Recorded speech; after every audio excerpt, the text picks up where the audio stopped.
So this is a Challenge Paris Roubaix tubeless ready tyre that has been mounted on a spare non-tubeless wheel with an inner tube to give it some shape, because they are completely flat when they arrive and allegedly an absolute nightmare to fit. So as you can see, with no air in the tube, this tyre is essentially flat on that rim. So I put some air into it and see how it looks then, with an inner tube, just to give it some shape. So there is the Paris Roubaix with an inner tube inflated to 80 psi, which is only 5 psi below its maximum pressure. And as you can see, it's formed rather nicely onto the rim in a lovely curved shape, just like a tyre should be. So I'm going to leave these for a day or so in the warm to hopefully take shape, and then will come the job of attaching them to their proper tubeless wheels without an inner tube.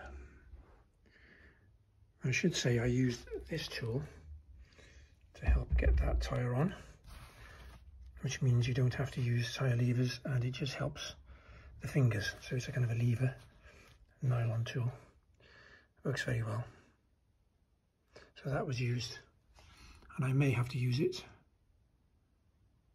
for the tubeless setup, but I'm hoping that because these are now shaping on that inner tube, the tubeless setup, which I'm quite new to, will be a lot easier. This is a Roubaix tyre booster, which goes in line with a standard track pump and allows an extra boost of air to inflate initially a tubeless tyre. Challenge tubeless, first attempt, no sealant.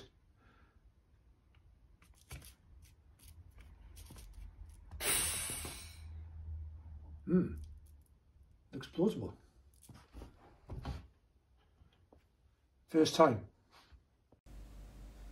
60 cc's of Stan's latex based tyre sealant to go in to the tyre via the valve with the core removed. And here are the results. Beautifully smooth, fully sealed, tubeless ready tyres.